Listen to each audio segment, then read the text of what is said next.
Welcome back to the channel. We are back out in the gun room again today. We have got another bolt action rifle out for review, this time in the way of a Gen 2 Ruger American Ranch in 5.56. Now, if you've watched the channel any length of time, you know that I reviewed the Gen 1 and done quite a few videos with it. Just absolutely impressed with the functionality and the shootability of that rifle. It was just amazingly accurate for the price. Now, I would like to go over some of the new, details with the Gen 2 as compared to the 1. Now, the Gen 2 does command a little bit higher price, but they are including a few other kind of bells and whistles, I guess you could say, over the Gen 1 model. So probably the most prominent is going to be this black splatter painted FDE stock. Now, I will say the stock overall, with the exception of the butt area, it is a little bit stiffer than what the Gen 1 was, but you can still flex that forend a little bit, but it's not too bad. And then in the back, you can see where they got this comb system and this length of pull system as well. You got a really squishy butt pad, which is kind of neither here nor there for a 5.56, but remove this little sling stud here in the back, and then these can be swapped out. You can buy different ones. You can take those out. You can also take and adjust these comb pieces. You can take that off. You can put different ones of those on. So that's pretty cool. It does include the one-piece Picatinny base, so that's very nice. Now, the barrel, still cold hammer forged barrel. They do include this muzzle device on there now, still threaded .528. You do get this fluting, and the action and the barrel is now Cerakoted. So that's pretty nice. You don't have to worry about any finish issues. And the Cerakote is done extremely well, so I do like that. Now, they did also, I would consider upgrading the bolt handle especially. They made it bigger, and it's a 70-degree throw, and it is super easy to manipulate. They did some upgrades with the bolt itself. I haven't been able to find much information on that, but it is extremely smooth. I would consider it smoother than what the Gen 1 was. The magazine release, AR style mag, but still they did not relief cut this from the factory. I will do that, so I'll just take and pop this bottom piece out. And if you remember back to my Gen 1 upgrade video, when I take and just kind of hollow out this piece of polymer here, gives you a lot better access to that mag release there. So you do have the Marksman trigger, adjustable 3 to 5 pounds. Gun is clear. Let's see what it's set at out of the box. This gun is out of the box. We have not shot it yet. So right at about 4 pounds, and it's a pretty clean break, not too bad at all. Now they do have, like I said, the bolt release itself is a little bit more prominent now as well, so I do like that. Before, you kind of really had to get in there and manipulate that release to get it off there, so a little bit more prominent. And they upgraded the safety, so you now have a 3-position safety. So all the way back, locks that bolt back, center, put it in that middle one. You can still manipulate the bolt, but the trigger is still safe. And then finally, you can fire the weapon. So pretty nice design. Again, I absolutely love the Ranch design. They're very compact, very easily totable. Now we're going to take it back to the hide. We're going to see if the precision and accuracy of this is on par with the Gen 1 that I had. So we're going to take some shots at 110 yards. Of course, I'm going to put a little bit bigger scope on there to do that accuracy portion, but I think honestly, I am going to allow a LPVO, probably a 1 to 10, to live on this after that. And I think it will really, really aid in the shootability of this particular platform. So let me get the camera back there. I'll get the scope mounted, and I'll meet you guys back at the hide. All right, so we made it back here to the hide. We got our Ruger American Ranch in 5.56 out on the bench. We got our scope mounted. We're going to be shooting 4 different loads at 110 yards. We'll do 5-shot groups. I will let the barrel cool in between each of these different loads. And once I take the first shot, I'll meet you guys back on the other side after we get done shooting. We'll discuss our groups. But first off, I got just a 69 grain hand load that I keep here stocked at the hide. It does pretty well in a lot of different things. Got some 69 grain hollow point boat tail from AAC. Got some Frontier 55 grain, just 5.56 stuff.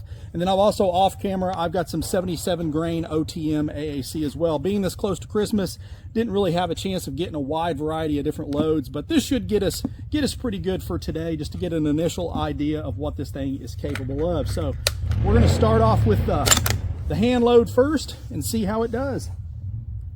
Stand by.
All right, so ran down, grabbed our target after we got our shooting done.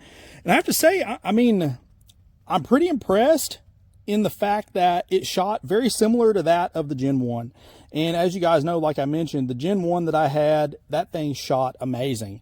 And here was the first shot with some of my hand loads here. We had 4 shots basically almost touching each other. Then, of course, I had to pull one off to the left there just to make sure that we don't shoot too good of a group on camera. And then here is the 77 grain stuff. It kind of opened up a little bit there. And down here is that 69 grain AAC, this stuff here. And it shot pretty good. And like an idiot, I readjusted my front rest there in between there, and I knew I shouldn't have, but I did it anyway, and that's what happened. I ended up throwing the last 3 shots basically into the same hole.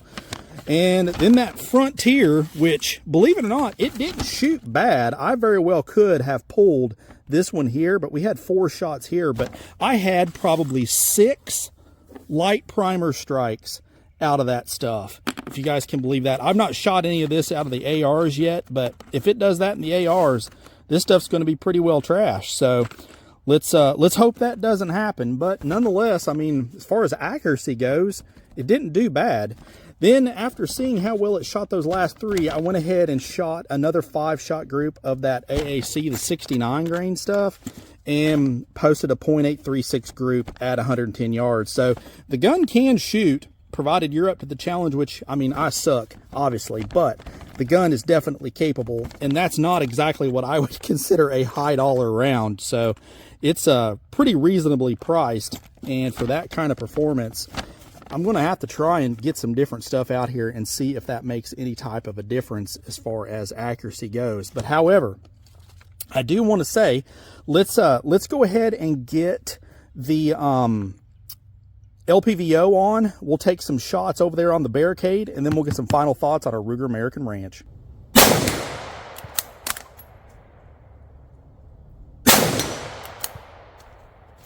All right, so finish up our review on our Ruger American Ranch in Gen 2 form here. So this being the 5.56 NATO, as you've seen from the accuracy testing we had on the bench. Now this is a 1-in-8 twist, so we did have great performance out of that 69 grain load, which what I would consider to not be much of a high-end match round, and it shot very good, sub MOA, so the rifle can definitely shoot. But the big thing is, what are you getting in this particular model that you're not getting in the Gen 1? So if you have a Gen 1, would you want to get rid of that and get one of these? Now, like I said, the biggest thing, I do like the fact that they try to improve the stock. You can have these interchangeable length of pull spacers. That's awesome. If you got a different height shooter, younger shooter, you can adjust these and really get it to fit that particular person. The comb height, that's neither here nor there for me personally. I don't really care for a Monte Carlo design. I do a lot of bench shooting, but if you're a hunter, that could definitely be a thing that you would want. Now, the barreled action, the Cerakote is done extremely well. I really like the coloration of it. Now that I've actually got it here and got it out in the light, it looks a lot better in person than it does on photograph, that's for sure. Now, I do not like the brake. It's extremely loud for no more than this thing is, and it's very concussive, but that's easily fixed. Throw a bird cage on there, or your suppressor, or a different type of muzzle device, flash hider, and you're good to go. I like the fact that you do get sling swivel studs from the factory. Got those going for you. Now, the magazine release, I wish they would have done something to kind of recess that. That's easily remedied. If you watched my earlier videos, you can fix that, but it's still easily, you can still get to it. It's not a problem.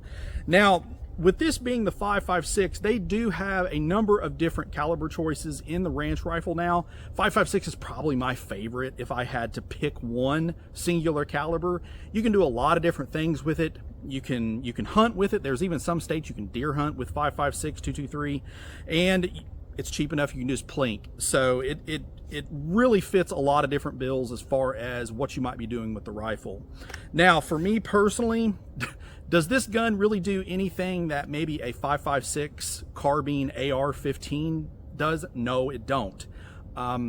Unless you're living in a state where you can't have something like that, then I could totally see something like this making perfect sense. Or if you just like bolt action rifles, I do, so that could be something that just really appeals to you. Nothing wrong with that either. Now, also on the same token, would I be running out and getting rid of my Gen 1 to pick one of these up? No, absolutely not. The added cost for what you're getting just really isn't worth the extra coin for me, but it might be to you. Now, I will say the biggest benefit that I have seen to the Gen 2 is that new bolt design. You can absolutely run that thing way easier than what that Gen 1 had.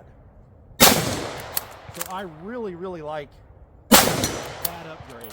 Honestly, for me, oh,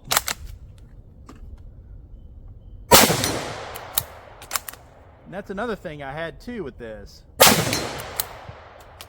Last one